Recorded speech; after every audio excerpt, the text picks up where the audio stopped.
Morning बच्चों। आज हमारा जो लेसन है वो है बीमा। और बीमा में हमने बीमा के विभिन्न प्रकार पढ़े थे, जीवन बीमा, सामुद्रिक बीमा, अग्नि बीमा, और उसमें हमने एक विविध बीमा भी पढ़ा था। उस विविध बीमा के विभिन्न प्रकार हैं, इनका हम आज अध्ययन करेंगे। तो बीमा का लेसन में हम पढ़ेंगे विविध बीमा, और बीमा में हम पढ़ेंगे विविध बीमा।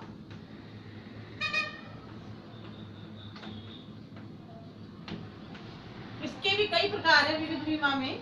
जैसे सबसे पहले हम बात करें तो सबसे पहला जो इसमें बीमा दिया हुआ है विविध बीमा के अंतर्गत वो है वाहन बीमा। वाहन बीमा, देखिए वाहन के बारे में तो आप सब जानते हैं कि जैसे स्कूटर, मोटरसाइकिल, कार इत्यादि जितनी भी हैं, ये सब क्या है? वाहन। इन सब का बीमा। तो इन पहली बात तो ये है कि ये जो बीमा होता है वाहन का, ये 1 वर्ष की अवधि के लिए होता है। ठीक है, 1 वर्ष के पश्चात यदि वाहन को किसी प्रकार का नुकसान होता है तो बीमा कंपनी उसके भुगतान के लिए, क्षति के पूर्ति के लिए उत्तरदायी नहीं होती है। यानी 1 वर्ष के दौरान यदि किसी प्रकार का नुकसान होगा तो जितनी क्षति होगी बीमा कंपनी उस क्षति की पूर्ति करेगी। ठीक है, तो ये बात रही इसके एक अवधि के दौरान घटना अगर घटित होती है तो बीमा कंपनी उत्तरदायी है। यदि समय के पश्चात एक वर्ष की अवधि बीत जाने के पश्चात यदि दुर्घटना होती है तो वाहन को क्षति होती है तो किसी प्रकार की दायित्व का निर्वाह करने के लिए जिम्मेदारी बीमा कंपनी की नहीं होती है। अब हम यहाँ बात करें कि किस किस क्षेत्र में जैसे हो सकता है बीमा, तो देखो सड़क यातायात के अनेक स्वचालित एवं कीमती वाहनों जिसमें बस, ट्रक, स्कूटर, मोटरसाइकिल, कार आदि का बीमा करवाया जाता है। ऐसे वाहनों का बीमा करवाने से दुर्घटना वाहन या तृतीय पक्षकार को होने वाली क्षति की पूर्ति बीमा कर्ता से करवाई जा सकती है। वाहन बीमा की अवधि 1 वर्ष की होती है। बीमा कंपनी तीनों प्रकार अर्थात वाहन की क्षति, वाहन के स्वामी को हुई क्षति, वाहन से तीसरे पक्षकार को होने वाली क्षति का दायित्व ग्रहण करता है। तो यहाँ 3 बातें बताई। एक तो वाहन का ही बीमा नहीं होता है, वाहन की क्षति का दायित्व तो बीमा कंपनी लेती ही है, साथ में वाहन का जो स्वामी है उसके अगर किसी प्रकार की दुर्घटना में उसको भी कुछ क्षति हुई है तो उसके भी दायित्व उसके द्वारा लिया जाता है बीमा कंपनी के द्वारा। या तीसरे पक्षकार को हानि हो रही है तो तीसरे पक्षकार के लिए भी बीमा कंपनी जिम्मेदारी ले सकती है। इसके लिए बीमा कराने वाले को इनका बीमा कराना होता है। नेक्स्ट आता है हमारा व्यक्तिगत दुर्घटना का बीमा। अब ये व्यक्तिगत दुर्घटना से क्या अभिप्राय है? इसमें जो व्यक्ति है, जो लाइफ है, अगर उसमें उस व्यक्ति के जीवन को हानि होती है या हाथ पैर क्षतिग्रस्त होते हैं तो ऐसी स्थिति में उस सबसे बचने के लिए बीमा कराया जा सकता है। तो ये हमारा होता है व्यक्तिगत बीमा। व्यक्तिगत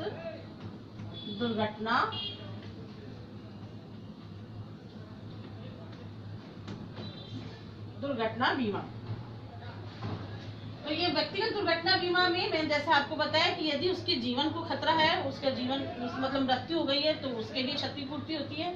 मतलब ऐसे तो हम ये कह नहीं सकते हैं कि किसी व्यक्ति के जीवन का मूल्य हम आकलित नहीं कर सकते हैं, लेकिन फिर भी एक जो राशि निर्धारित की जाती है उसको भुगतान किया जाता है उसके उत्तराधिकारी। इसी तरह से हम बात करते हैं यदि उसके हाथ पैर को नुकसान होता है, क्षति होती है और वो किसी काम के योग्य नहीं रहता है तो उसमें उसको बीमा कंपनी के द्वारा मदद मिल जाती है क्षतिपूर्ति की राशि के द्वारा। तो जैसे यहाँ बताया, आंशिक रूप से असमर्थ होने की स्थिति में बीमित को होने वाली संभावित हानि की पूर्ति का उत्तरदायित्व बीमाकर्ता के द्वारा ग्रहण किया जाता है। दुर्घटना में मृत्यु होने पर, पूर्ण अयोग्यता होने पर बीमा की संपूर्ण राशि की क्षतिपूर्ति कर दी जाती है, जबकि आंशिक अयोग्यता की दशा में बीमा पत्रों की शर्त के अनुसार एक निश्चित अनुपात में क्षतिपूर्ति की जाती है। अब यहाँ बता रहा है पूर्ण रूप से अयोग्य हो जाए या मृत्यु हो जाए तो सारी जितनी भी राशि का बीमा कराया गया है वो सारे भुगतान कर दिया जाता है। ठीक है, अगर उसको आंशिक रूप से किसी प्रकार की क्षति हुई या पूर्णता है तो ऐसी स्थिति में आंशिक ही भुगतान किया जाता है, पूर्ण रूप से भुगतान नहीं किया जाता। जितनी क्षति उतनी पूर्ति। साधारण बीमा निगम 4 सहायक कंपनियां व्यक्तिगत दुर्घटना के संबंध में बीमा करती हैं। ठीक है, जनता दुर्घटना बीमा पत्र का निर्गमन करती हैं। यह वायु उड़ान, रोडवेज यात्रा के अंतर्गत भी प्रचलित हैं। नेक्स्ट आती है चोरी डकैती का बीमा। चोरी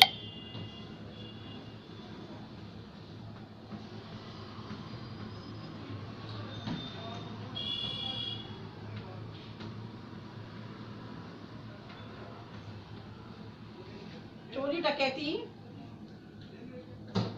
का बीमा। इसमें कोई भी व्यक्ति अपनी फर्म का, अपनी जायदाद का, जिससे में उसको भय होता है कि उसका सामान चोरी हो जाएगा, उसका वो बीमा करवा सकता है। इसकी अवधि भी 1 वर्ष की ही होती है चोरी डकैती की।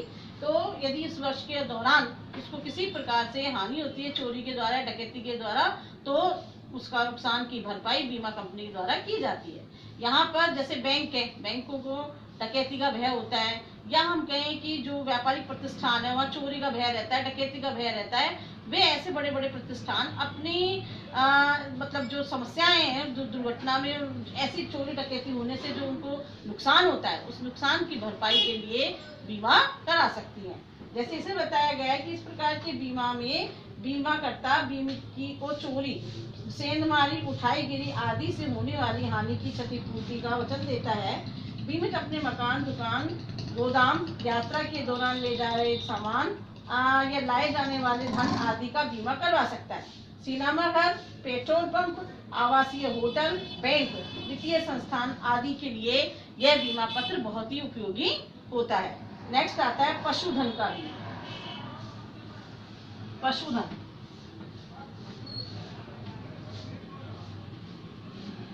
का बीमा। देखिए, जो ग्रामीण क्षेत्र में किसान होते हैं, इनके पास में रोजी रोटी का जो आधार होता है वो होता है पशुधन। तो पशुधन को बचाने के लिए या उससे जो होने वाला जो नुकसान है, उसकी मृत्यु पर या बीमारी पर जो नुकसान होता है, उससे बचने के लिए किसान या जो ग्रामीण लोग हैं वो अपने पशुओं का बीमा करवा सकते हैं। तो इनकी बीमारी से बचने के लिए, इनकी मृत्यु से में होने वाली हानि से बचने के लिए इस तरह का बीमा कराया जा सकता है। पशुधन बीमा इस प्रकार के बीमा में यदि पशुओं को महामारी, बीमारी के कारण या अन्य किसी कारण से पशुओं की हानि होती है तो बीमाकर्ता बीमित को क्षतिपूर्ति कर देता है। इसमें गाय, बैल, भैंस, गधे, घोड़े, ऊंट, भेड़, बकरी आदि सभी को शामिल किया जाता है। फिर आता है हमारा फसल का बीमा, 5वां। फसल बीमा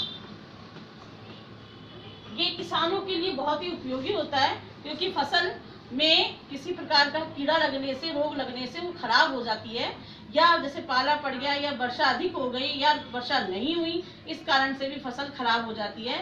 इन सब समस्याओं से बचने के लिए किसान अपनी फसल का बीमा करवा सकता है। देखिए, और भी कुछ चीजें दी हुई हैं। कृषि की जोखिमों के कारण कुछ वर्षा से अधिक यह बीमा काफी प्रचलित है। इसमें वर्षों से ये बीमा प्रचलित है। इसमें जलवायु संबंधी कारणों तथा सूखा, बाढ़, आंधी, तूफान, पौधों की बीमारी, महामारी, प्रकोप आदि से होने वाली क्षति की पूर्ति की जाती है। तो बच्चों, आज के लिए हमारे टॉपिक इतना ही था। नेक्स्ट वीडियो में हम जब लेक्चर में मिलेंगे तो आगे इसके विभिन्न प्रकार के और जो बीमा है उनके बारे में अध्ययन करेंगे। जब तक के लिए थैंक यू वेरी मच बच्चों।